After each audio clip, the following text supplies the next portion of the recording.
All right, welcome back, everybody, to another episode of Making Monsters. Taylor Dahl here, and football season's here. And we've got a really fun guest, Robert Mays. He is the host of the Athletic Football Show. And ironically enough, the NFC North podcast dropped today, Robert. Yeah, it's good timing. It worked out very well. It's always one of my favorite ones that we do every year. So I'm glad that it could align like this. Yeah, I love it. I'm super excited. The NFC North could be a very interesting division this year. So we will get into that a little bit, the North in general, and kind of what you guys talked about on your pod. But let's talk about Caleb Williams, because I think that is the hot topic right now going into the season. Let's just get your general thoughts. Preseason so far, what you saw from Caleb, what you think you still need to see from Caleb, just some of those things. He made like 2 plays a game that were absolutely spectacular. I mean, there's not much else you can ask for from that side of things. And we knew that, right?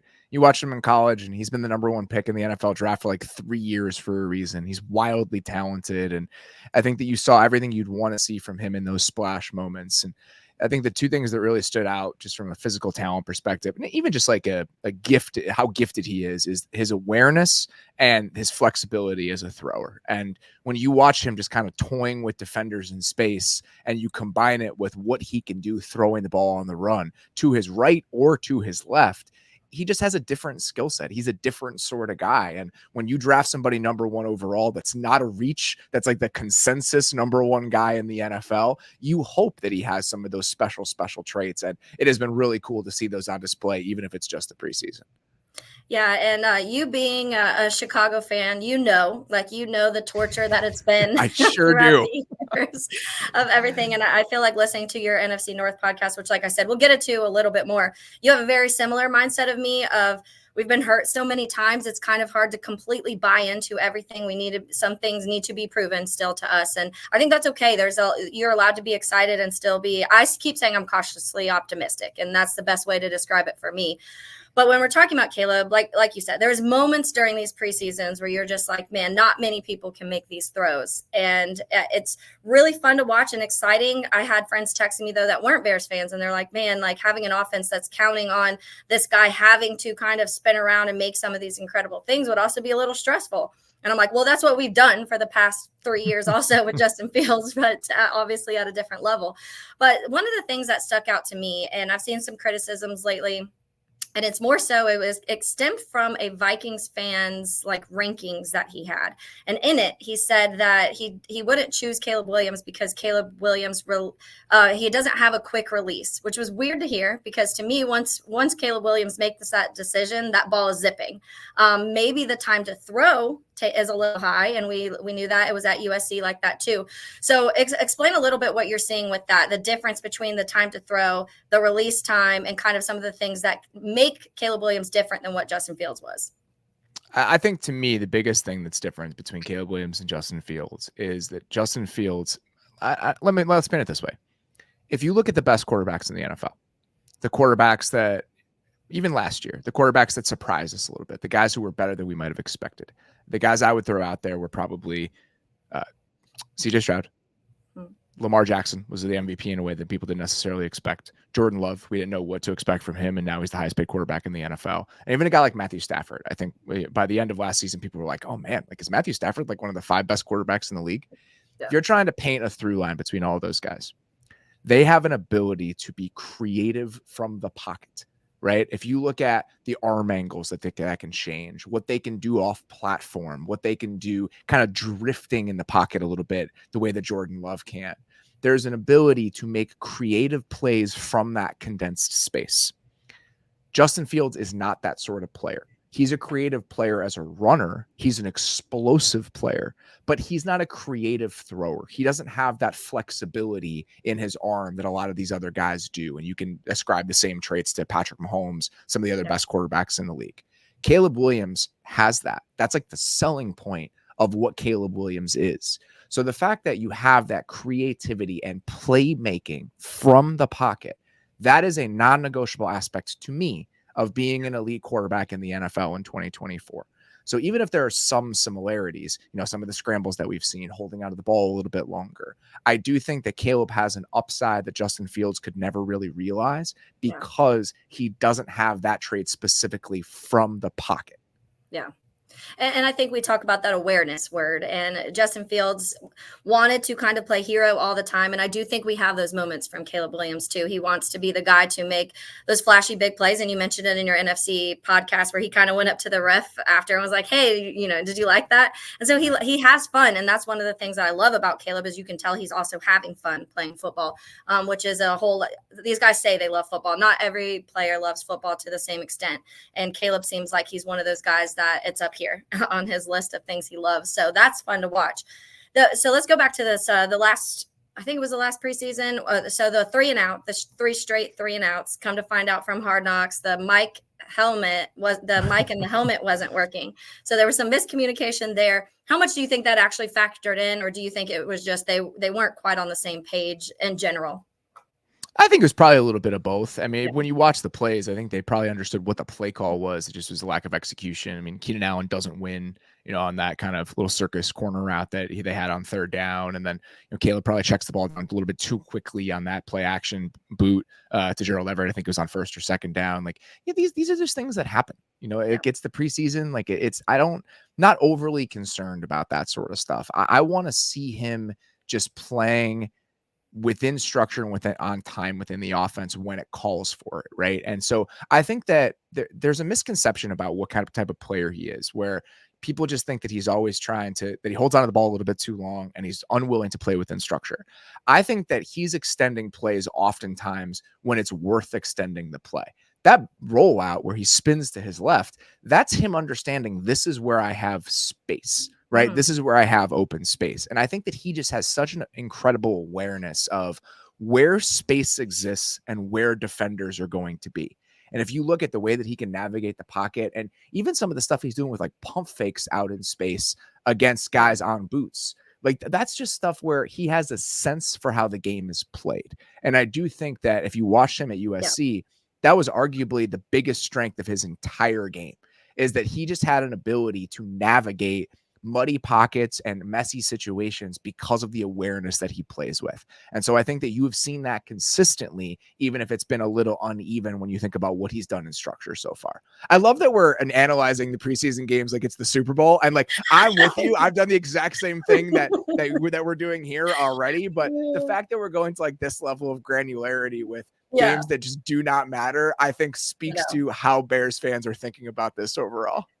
Yeah, and it shows like the excitedness level. And it is funny because there's so many little moments from the preseason that I remember so distinctly. And like previous years, I would have never been able to break it down to this point, like to the point you just said, the pump fake. And I'm like, oh yeah, he did that to Dwan Smoot twice. And he got Smoot the first time and not the second time. Like why I remember that, I don't know. But I think one of the interesting things too, and this is why the box score people drive me nuts. But even in these games, if you look at, to me, some of the best throws we honestly saw, or the best plays we saw in preseason, were incompletions. We talk about the Rome in the corner where Rome was, had a foot out of bounds. We talk about the Tyler Scott one that ended up being a PI. And then we talk about the one to DJ up the middle of the field. Really good play by the defensive back, but Moore ended up dropping it. 9 times out of 10, DJ Moore probably would catch that ball. So little things like that also, I think, are keeping me a little more optimistic than maybe I would have been, because I did watch these full games and I'm like, man, he's making some really good plays. And even the ones that haven't worked out look incredible. Yeah, the accuracy has been phenomenal as well. I mean, he's putting the ball where he wants to for the most part. And even on that ugly 3rd down incompletion on the throw to Keenan Allen, like Keenan Allen stops his route. Like that's why that looks ugly. The ball placement, I think, has been pretty exceptional for the most part.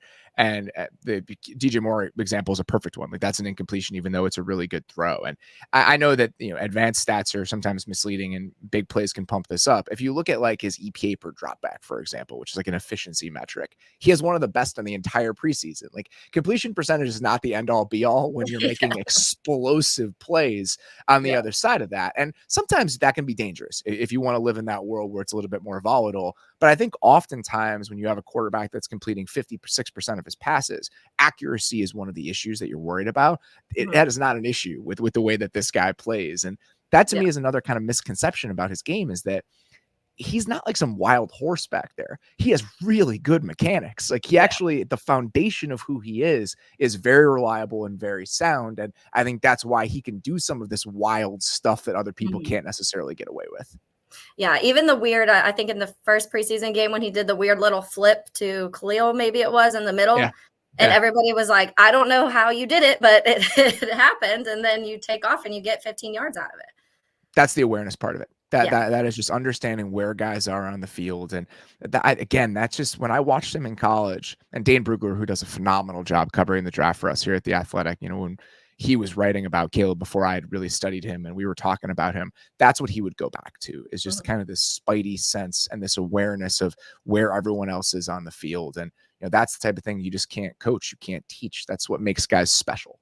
And he has that. And, there were moments in that game when he makes that play where it's like, it's hard not to think about what Mahomes would do in that situation. And the gap between Patrick Mahomes and everyone else isn't just a talent gap. The gap between Patrick Mahomes and everyone else is a product of the guy's wired differently. It matters to him. He's smart. People connect with him. He has a hunger. He has ability to kind of like twist what people say about him in this Michael Jordan-esque way to find motivation. Like, those are things that who will see. Like, that's where the gaps exist. But from a talent perspective, Caleb Williams can do things that very, very few people on this planet can do.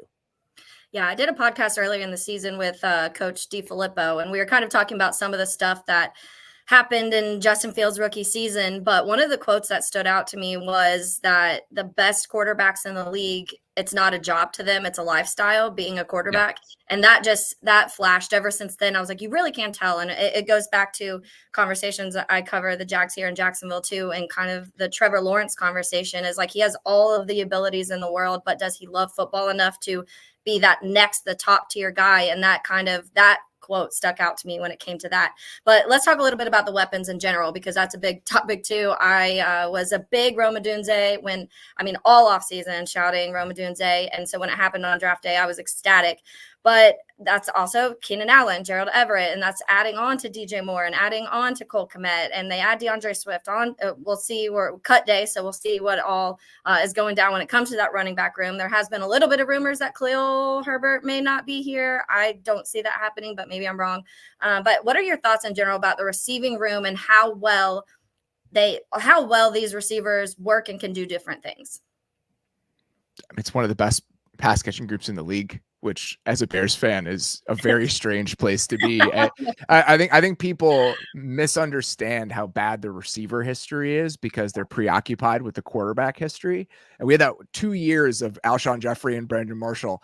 That's it. Outside of like one Marcus Robinson year, one Marty Booker year, like these are the things that we're talking about. So going into a season where it's very reasonable that by the end of the year, Keenan Allen is the worst wide receiver on the Bears in terms of like their starting personnel in 11. That's crazy when you think about the history. And what I love about it is they definitely do have complementary skill sets. Mm-hmm. Like they all can do a little bit of everything. And sometimes that would worry me, where you have these guys who maybe are a little bit samey in terms of the roles that they can play. Mm-hmm. But I don't feel that way about this group, because DJ Moore can be a vertical presence, but he can also do a lot with the ball in his hands. Rome is somebody that was like a dominant downfield player a lot of times at Washington, but he's also somebody, like we saw last weekend, that can take an end around 15 yards if you put the ball in his hands. Mm-hmm. Keenan Allen is a little bit more limited than those other two guys at this stage in his career, but even if you're conceiving of him as more of a slot player right now, based on some of the physical limitations, those other two guys are so flexible that I think that it gives you a lot of optionality within the offense. So, I love it. I can't imagine a group that would be more exciting to me than this one, maybe save outside of what they have in Houston, just because those guys are absolutely monsters too. Yeah. And to me, there's like three things that match for each of them. And when I think of Rome, I think of contested catches, because he led the college football with contested catches, and he could do a physical player. Very physical. To me, Keenan's kind of that route runner type of guy. He's not going to be the fastest on the field, but he's going to be able to run the routes and kind of make things work in that way. And then, like you said, when it comes to DJ, once the ball's in his hand, I remember the criticism last year in preseason because his first catch, he was, that little shovel pass to the side, and he takes it 40 yards because he's that guy that can get the yards after contact. And so those three things to me already look good. And then, like you said, then you have a DJ and Rome who can do other things. And that's not even counting, some of these pieces. We've seen some good things from Tyler Scott this offseason in the preseason, and some of these guys that are even behind them. And then you got the tight ends. And when you go in the tight end world with Shane Waldron, that's a whole different element that you're adding to the offense.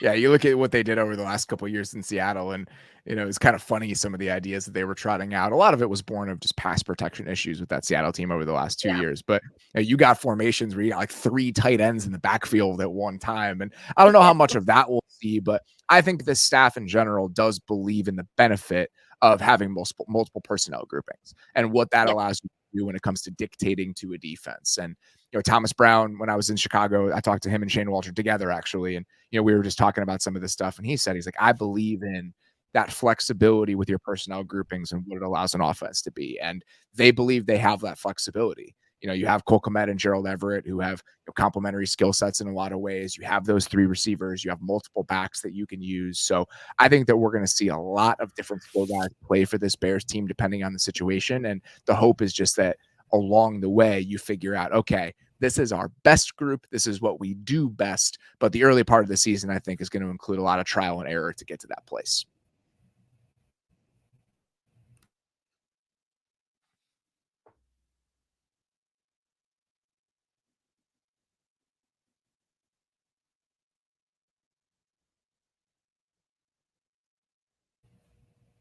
Uh-oh, my thing. Can you hear me? I can hear you now. Yep. Okay. It cut out for a second. Sorry. No worries. But yeah, I think that it's, I know, and this is another thing, and I'll go ahead and skip to this because it made me think of it when you were doing your NFC North pod, and you mentioned Zach Robinson and kind of some of the other choices that the Bears had when they were looking at offensive coordinators this year. The one reason I wasn't for Zach Robinson is because I wanted someone who had experience play calling. I just felt like previously, like for example, at Getsy, number one, he got to work with Aaron Rodgers, where I feel like he didn't have to do much of offensive coordinating.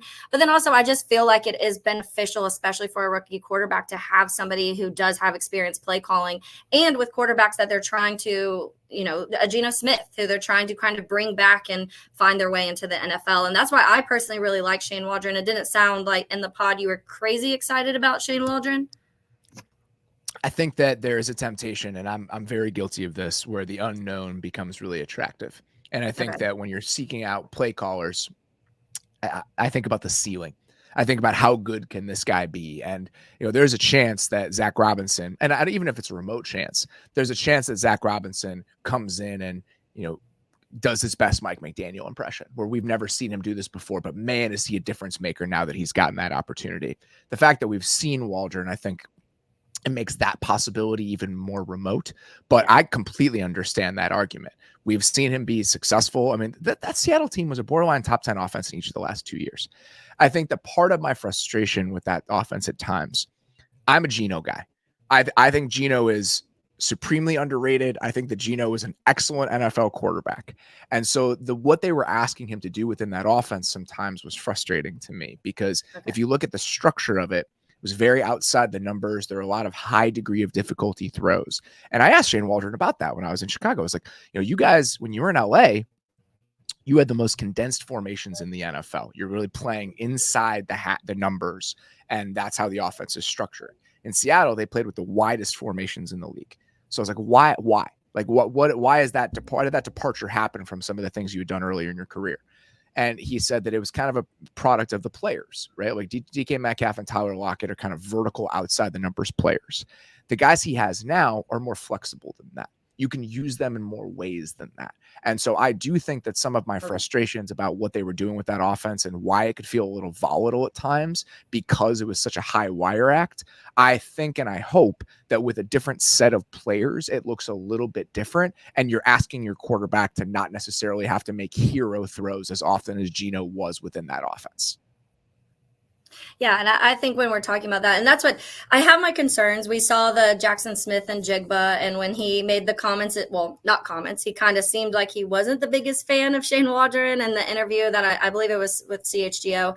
But to me, I feel like maybe that's part of it, is because they did feel like they had these players who could do specific things, and maybe Jackson Smith and Jigba felt like he could do more, and he wasn't being asked to do more. But when you have a guy like DK Metcalf or guys like DK Metcalf and Tyler Lockett on your team, it does limit that third wide receiver opportunity to do some things. But let's switch over to the defensive side of the ball a little bit, because to me, I think there are still questions up front. I think that the pass rush to me is still a concern, but I'm very, very high on the secondary. And I think a guy like Jalen Johnson, who to me, when you look, you can check off every box of what Jalen Johnson's able to do. And he's been able to do it at a very high level. Tyreek Stevenson, towards the end of last season, looked like he was, really coming into his own late.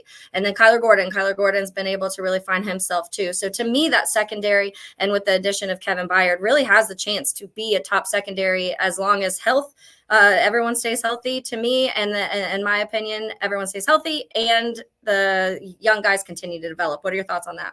I 100% agree. I mean, I think it's such an exciting young group. Tyreek Stevenson had some really impressive flashes last year. I think that Raiders game is the first game where I was just like, okay, I can work with this. Like, he had some moments against Devontae Adams that I think really made you kind of open your eyes, and that was fun. It was fun to see that, and I love Kyler Gordon, and I just think that he's even settling into a better version of himself. I think the physicality he plays with and just the presence he's giving you on that defense, you combine that with Jalen Johnson, and it's a really good group. And even a guy like Terrell Smith, I thought, had some really good moments last year. And, you're going to have to use more than those three corners. So if you can have a little bit of depth, that puts you in a decent spot. If a guy's going to miss a little bit of time here or there, it's a really good place to be. And I feel that way about the safety group too.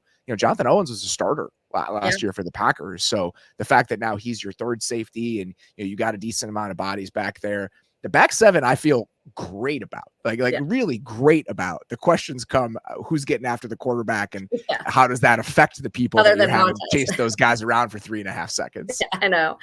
And that's what I remember Kyler Gordon's rookie season, and people were kind of critical on him. And I'm like, the amount of field that Kyler Gordon was having to cover because there was nobody up front helping the secondary whatsoever. I remember one specific play that rookie season where, the entire end zone he was having to cover because there was just no pass rush whatsoever. And the quarterback was just sitting back there for 5 minutes, getting to go through every progression 4 times before he had to make the decision. And that puts a lot on your secondary. So I am concerned about the pass rush. I am a fan. I know there's some people critical on Twitter about Jaquan Brisker. We want to see Brisker probably go back to what he was 2 seasons ago. He didn't have the best year last year. But hopefully with Kevin Byard, that kind of helps having the veteran side. We know some of the issues with Eddie with missed tackles and some of the other things. It just wasn't prime Eddie that we had seen in 2018. So yeah, I think it'll be really fun. And to your point, when it comes to even the depth of those pieces, this whole preseason, I felt like every corner made a play at some point.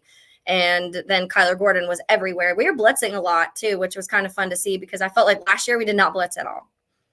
Yeah, I think that may be necessary if you're trying to manufacture a pass rush because you have concerns. Like, how dynamic do you want this thing to feel? And I would love to watch Matt Eberflus cook a little bit. Last year he takes over in the middle of the season, obviously. Now this is an entire offseason where he's gotten to be the guy at the center of that. And when it's different when you're the architect of the defense and when you're doing the install meetings and when you're a huge part of what that feels like. I think this is really the first year where they're going to be able to build on what they had done the year before when you consider some of the things that they were dealing with. So I'm very excited to see what that defense looks like. And we said it on our show. We're talking about what success looks like for the Bears this year. I think part of that and part of the justification for keeping a guy like Matt Eberflus, this needs to be a place where you are consistently getting the most out of your defensive talent. Like, do you turn into a team like Buffalo, where every single year they're a tough out? They're like the 6th to 8th best defense in the league. It doesn't really matter who's in there. They are just going to be a real pain to deal with week in and week out. And that includes the depth pieces. And if the Bears can become that sort of place, I think that's what you have to be shooting for when you're betting on a guy like Matt Eberflus. Yeah, and I think that a lot of people were critical of them keeping Matt Eberflus. I was one of the ones that was kind of like, this man had no defensive coordinator all year, an offensive coordinator that wasn't working, a defensive-minded coach trying to kind of just control everything offensively and defensively. I think it was a lot. So it will be interesting this year. A guy like Eric Washington, who obviously has been here in Chicago too. So the defenses that he runs, he definitely has a certain tone. And then Eberflus has his hits mantra, and everybody that he's signed all offseason, I feel like perfectly matches that. Even the most recent ones with Chris Williams and Darrell Taylor both have that like hits feature to what fits with Matt Eberflus. And so I think that he's finally to the point where he's built something where the players match the scheme he likes. I do think, like you said up front, there are some questions because it can't be all Montez Sweat this year. We not only need somebody on the opposite side, hopefully DeMarcus Walker can get something going, but also interior. I just want to see a lot more from somebody like Javon Dexter too, coming up the middle. There's no doubt. And I think that I'm excited to see those guys get opportunities. You know, I understand the appeal to a guy like Matt Judon when you consider where this team is, because it's tempting to look at the rest of your roster and think, oh man, if we get that other spot figured out, like we could really be cooking this year. Yeah. Like think about what that could mean for us this year. We can make the playoffs this year if they figure out that other pass rusher spot. And I think it's important to kind of take a step back and think about the big picture. Like, is it more important for Matt Judon to give you 7 sacks this year? Or is it more important for Austin Booker to get a decent amount of snaps and for you to figure out what he is in 2025 and 2026 rather than overpaying for a solution in the short term? And I like the fact that that's how they kind of handled the defensive tackle room last year. You know, for the most part, you know, Pickens and Dexter are getting those opportunities. You stumble into something with Andrew Billings. So I understand as a Bears fan having trepidation about how that group looks right now. But I think it's also important that, like, you're probably not winning the Super Bowl in 2024. Like, as tempting as that may be, I don't think that's the goal. So, like, let's understand and think about what this roster looks like next year and the year after, and not be too preoccupied with making sure you're fixing everything right now and paying a premium to do it.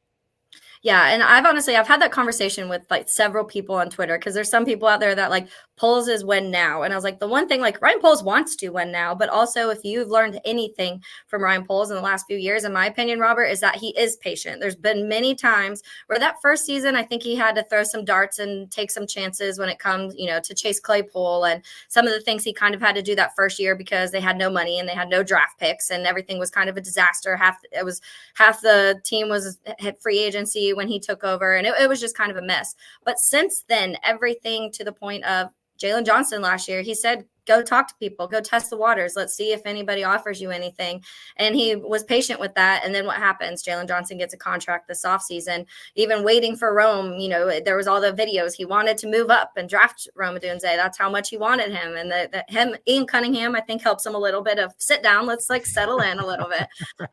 But there's patience level too, because I do think Ryan Poles saw and obviously experienced what a disaster it was when he took over, and he wants to be able to build this product that is not only for a year or two. And that's been the biggest problem with the Bears for a long time, is they have this successful 1 or 2 years because they put all their chips in, and Ryan Pace was really bad about that.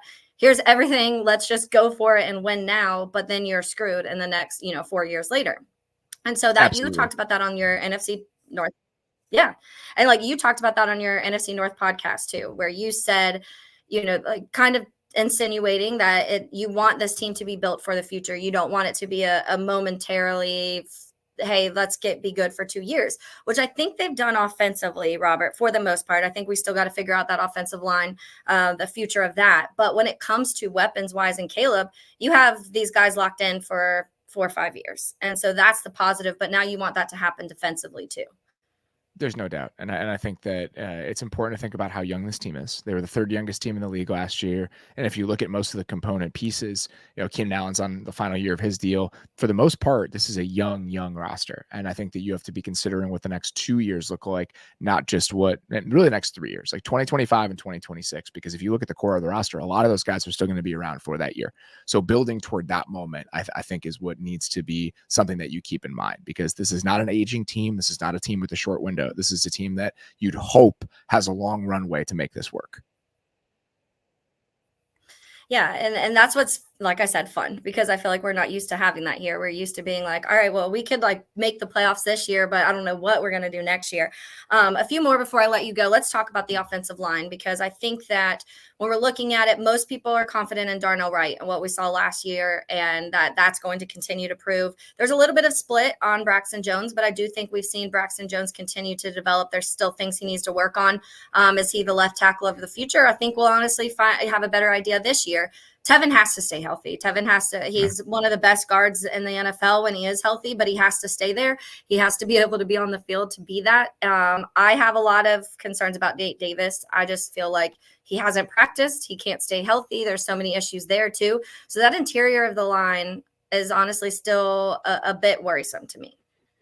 There's absolutely. I mean, I think that is, if I'm looking at one area on the offense that's the most concerning, it's what's happening at like center and right guard, and then even left guard, just because Tevin Jenkins has struggled to stay healthy. At his best, he's had some really impressive flashes, but this is a guy that, you know, you want to figure out what he is, because you got to make a contract decision sooner rather than later. And then what's happening in center and right guard, I think that the hope with a thing like the Ryan Bates trade is you give yourself options, right? You give yourself a chance to figure out, we just need 2 guys out of those 3.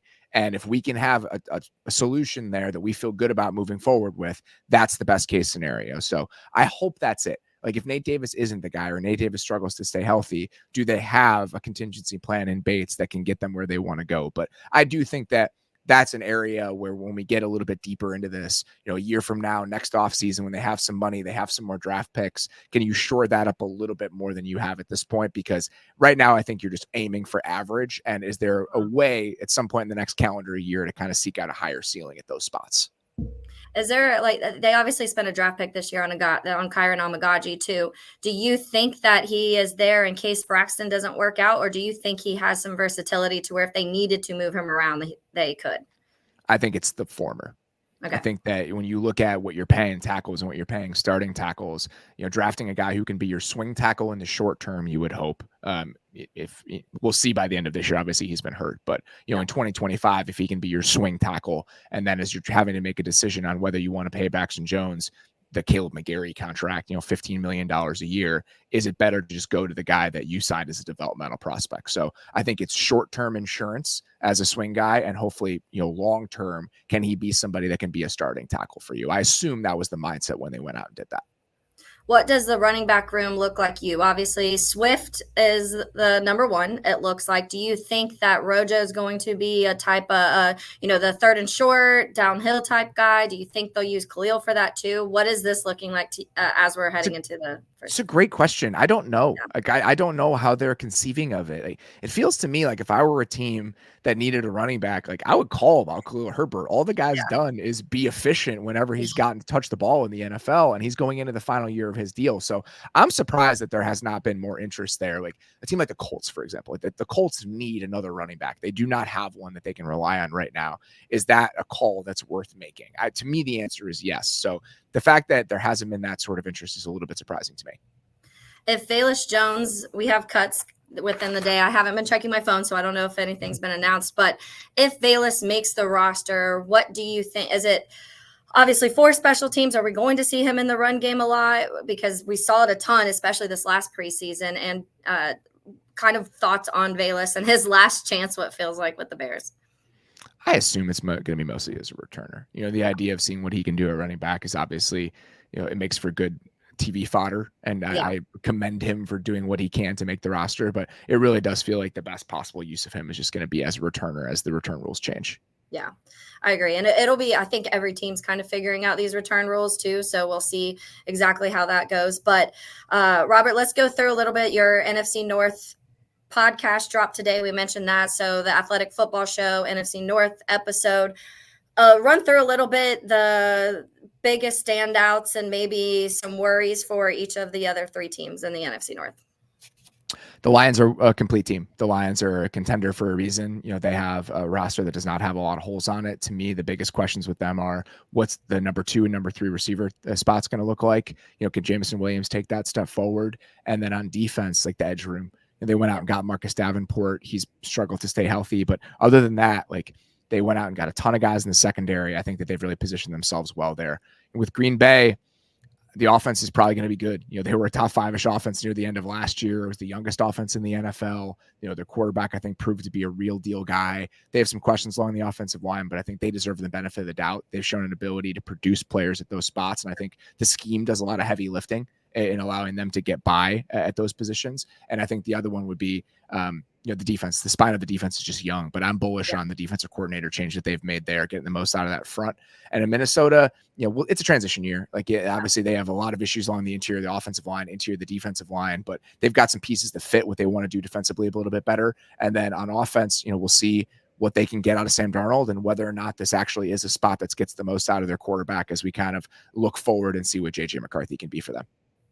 Yeah, and it's interesting. You said in yours too that you weren't expecting JJ McCarthy to be playing anyways. I kind of said the whole thing. I figured their plan was to roll with Sam Darnold unless something crazy happened, an injury or something like that. But it is a little unfortunate for them because he does lose a year of development. Pretty much, he's not going to be able to practice and be out there with kind of learning everything. So that it's unfortunate in that sense. But at least, like you said, it already was this transition year for the Vikings. So yeah, it could be. It's so annoying that Green Bay just keeps doing it over and over again. But Robert, thanks for hopping on with me. I really appreciate it. I know you've got a lot going on. So what's your next thing coming up? We got our division preview still rolling. So we're going to do, I think the AFC East is the one we're going to be recording for Thursday. So okay. You can check those out wherever you get your podcasts on the Athletic Football Show. All right. Well, thank you so much. Awesome. And you have a good rest of your week. You too.